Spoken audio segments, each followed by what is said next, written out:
What's going on, YouTube? It's your boy Devin Coates. Appreciate you tuning into the channel. Right here, as promised, I have a book review for you.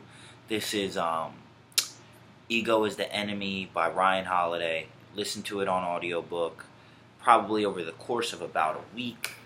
So, just with that being in mind, certain parts are more on the top of my mind, some parts are not. Just as a quick preface, just for personally me and my development, this is very, very contrary to a lot of the information I've been taking in.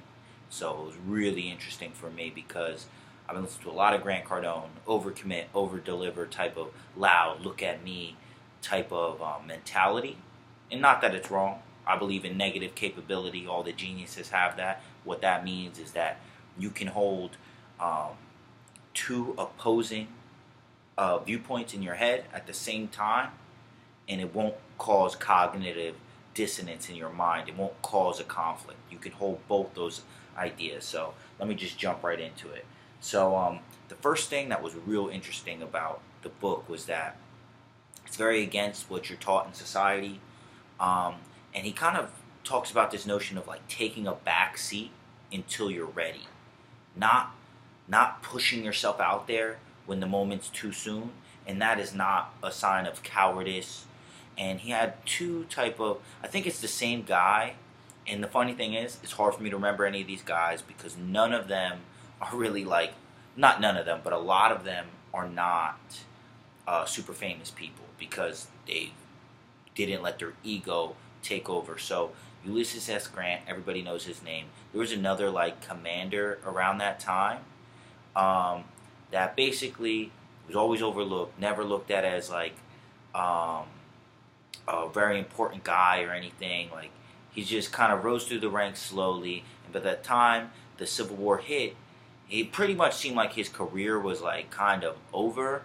And he had, I think, an opportunity beforehand to jump into battle and to do something, but he actually decided, I'm going to take a back seat. Like, I'm not ready for this. I'm going to tell you straight up, like, I'm not ready for this, bruh. And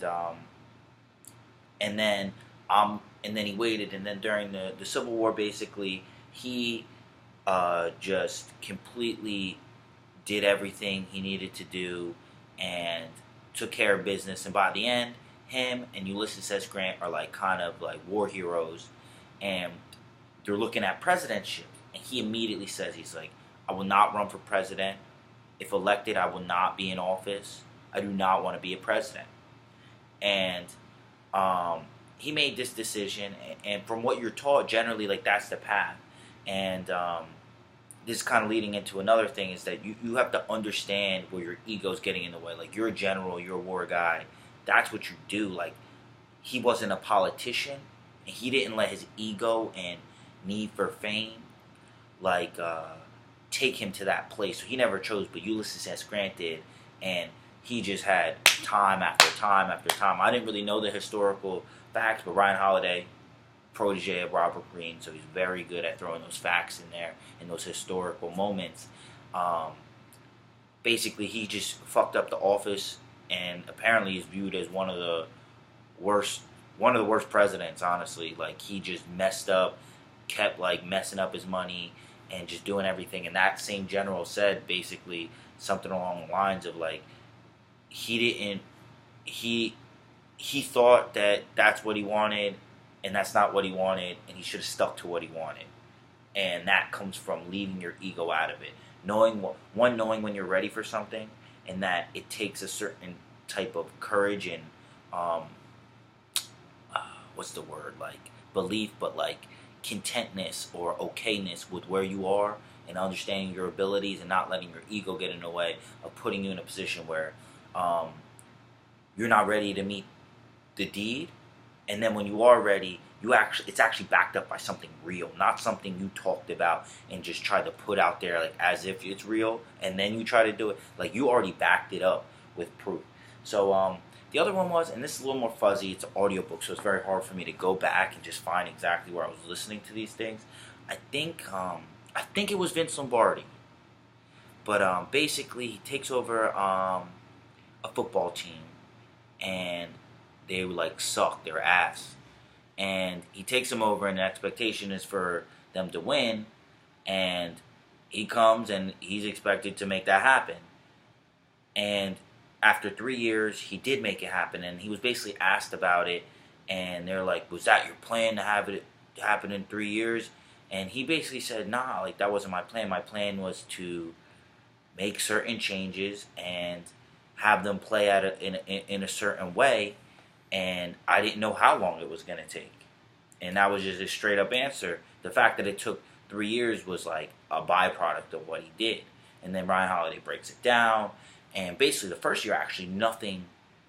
They had another 2-15 record or whatever, 2-14 record, whatever it is one back then, and I think it's 16 you get a bye week, but and he was struggling. There was a lot of pressures, like, bro, you're not doing anything. How is he gonna feel? And then this is where you can let your ego start stepping in, and oh, like I'm not good enough, or oh, it's their fault, it's this fault, it's that fault. But what he did was he started setting different goals. Like one thing was everybody had to be in suit and tie, and at certain times you had to come into practice. Certain ways you had to study in the film room, and he looked for different goals instead of looking at the goal that is outward and that your ego would have benefit from, which is obviously winning the championship, winning more games. That is what outwardly people want to see.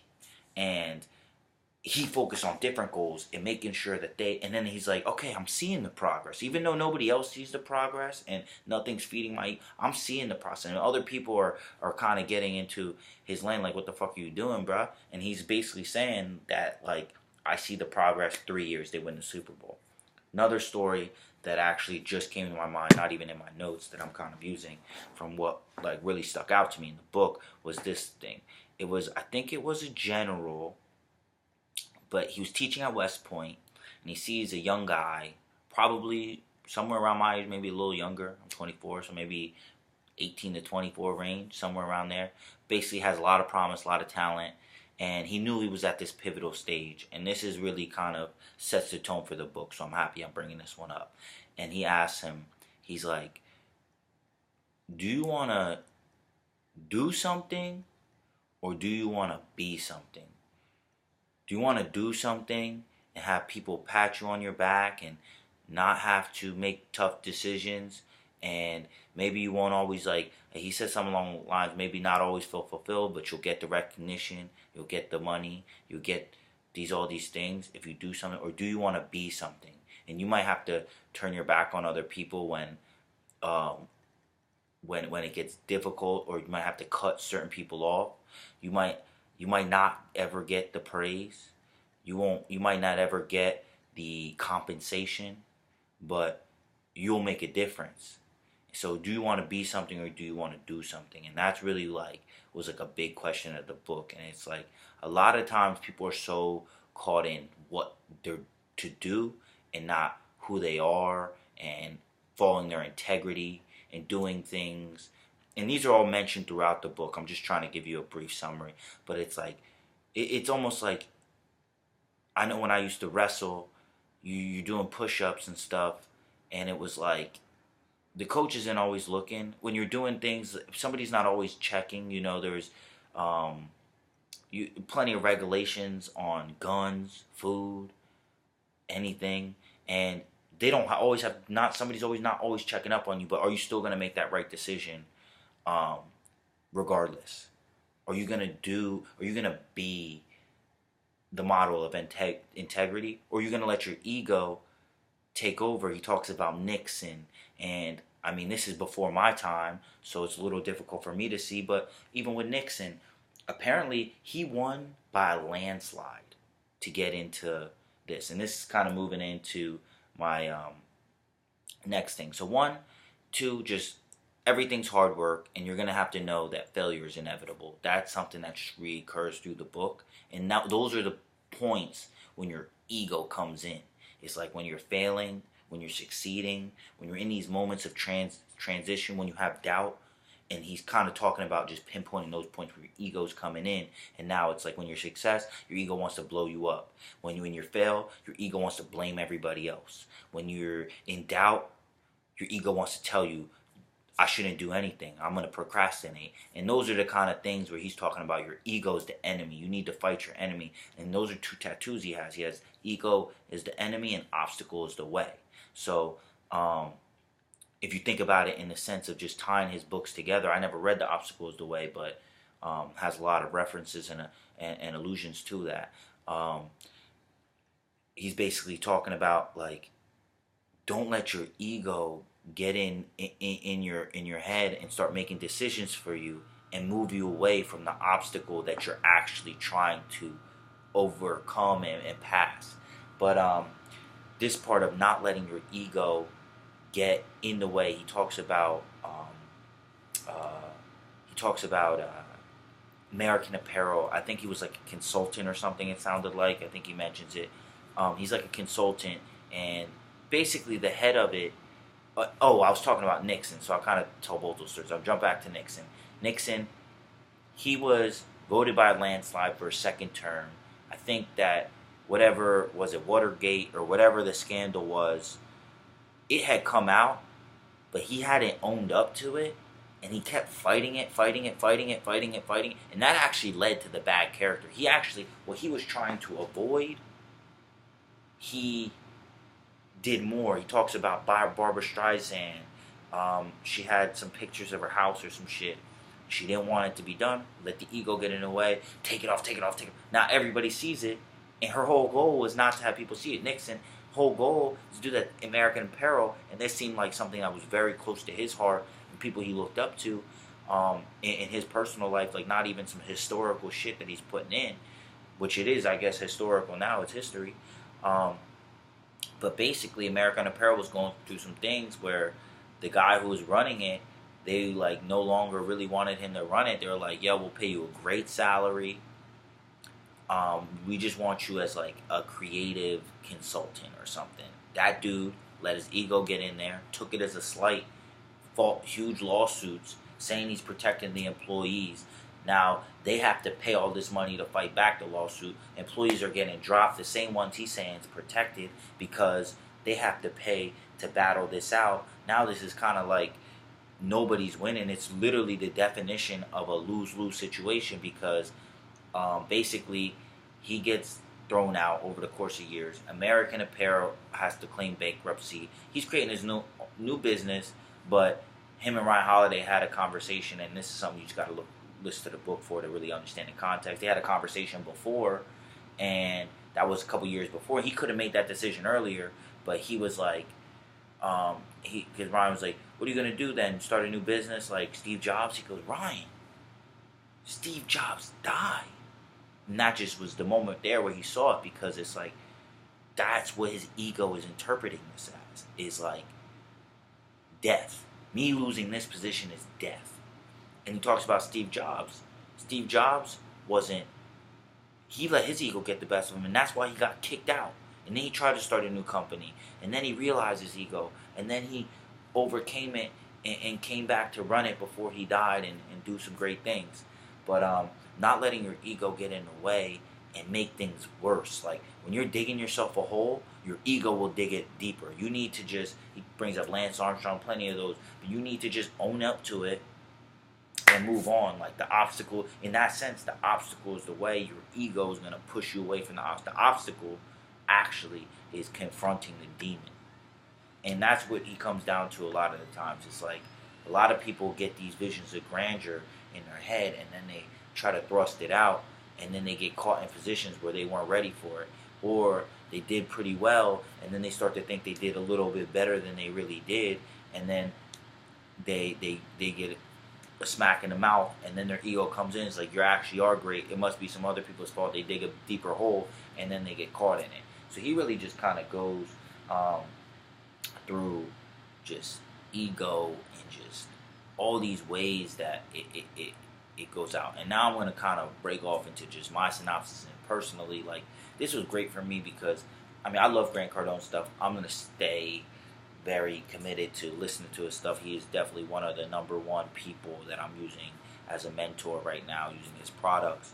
But this was great because it really allowed me to feel like my own personality, because I think that there's a lot of times where when I've been overlooked or I've never really been the guy, look at me guy. And I always see other people that are like that I might not feel are as talented. But it kind of showed me where, you know, not in a karmic way, but in a way that, like, the way things play out, like sticking to your gun, sticking to what you know, and not letting yourself really, and that's a big thing of the book, is like not really letting yourself think that you're better or different than other people, you know? For you to do what you want to do at the highest peak, it takes hard work. It takes a gut check. It takes self-reflection of what are the real drivers between what I'm doing the work for the work's sake, not doing it to get a pat on the back, not doing it to get affirmation, doing work for the work's sake. And that's really where he kind of came in. And there's a lot of points in my life, and even moving forward, where like I'm gonna take a lot of this to heart, and especially the Grant Cardone shit, because I've been putting myself out there now more. But there is parts where it's like, you know, I'm not gonna put myself out there if I don't really believe that I could do it, and not from an egotistical way, from like solid skill, experience. And that's really where he comes from, and I really enjoyed the book. Oh, one more great piece that he talks about, and then I'll talk about just how he ends the book on the audio version, and then I'll just close out. But the other piece that he talks about is Tom Brady. Now, and this is where you gotta understand the way your ego works and how it's so easy. And he talks about success stories, and it's so easy when you go through your story to make it seem like you were the reason why everything happened. Not that you're not a factor, but I remember even Robert Greene says like about 95% of everything that happens is out your control. So how much are you really affecting it? But with Tom Brady, they picked him as like the 696 pick or some crazy shit like that, and he's one of the greatest, most decorated quarterbacks ever. That was the greatest pick of that draft class, and he was picked in the 6th round. The way the Patriots looked at it, we messed up. You know why? Because we picked him in the 6th round. Because we didn't see how great he was going to be, and he could have been scooped up before. A lot of people would be like, we're so smart to pick him. It was a steal. We got lucky. But the luck, it wasn't luck. It was me. It was because I knew to do that. And that's how your ego is going to try to work it into a story like this is just what you do. And they didn't even realize how good he was. It took, I think it was Doug Flutie getting hurt for him to even get put in the game that he won the Super Bowl that year. So like you got to understand when it comes to that kind of stuff that it's so easy. Your ego will make it seem like you made all those choices. But really there, you need to gut check, self-reflect. We made a mistake. We didn't really realize how great this guy was. Nobody did. But I'm going to be responsible to realize I didn't realize it. And we can't take credit for that. That was dumb luck. Now, we can take credit for the fact that we've been looking at him and we thought he was going to be pretty good. And we put him on the chart. But we should have taken him a few rounds before. And they had another 5th round pick that they picked before him that was a bust. So it's like not letting your ego tell you that you're smarter than you are. And that's just really where it really came down to me. And it's humbling, and it almost shows you like that you can do more than you think, because you put a lot of pressure on yourself thinking you're so talented, thinking you went to a good school, or you made a good job, or you're smart, or you have a good physique, whatever your thing is. You think you're so great, but like you're no different than anybody else. And if you want to make a difference, it takes hard work and dedication to the work, not dedicated to the outward things everybody else is talking about. Dedication to the work, not dedication to what your ego is just keeps telling you is important and you need to do, because you're going to fulfill that, feel empty, and you're not going to have done anything and not had that real commitment to your work. And then you're going to let your ego spiral and make it all worse for you. So now I'm going to break off and just kind of segue into how he ends the book. Very creative. I really like this, and I've actually not finished listening to this portion. So he talks about having a bibliography, one of the greatest things for people that like to read. I like to read, but I'm a new reader, only been really reading like that for the last couple years, and I never really read a bibliography, but I guess he put a little interview at the end, because I was wondering why the book ended like an hour earlier than the thing. So he has like an hour interview with some other guy, and basically they kind of break down a lot of parts of the book and talk about the book, and some examples from the book and how to go. So I really like that too. So if you wanted to pick up the Audible version, I think that is definitely something worth picking up. If you want to pick up the real version in terms of like hard print, that's probably great too. But I listened to the Audible version. It was great. Really liked it. But that's all. I know this is very, very long. It's running over 20 minutes. So if you like the content, please click the subscribe button, click the like button, leave some comments below. And until next time, it's your boy Devin Coates. Thanks for tuning in. Peace out.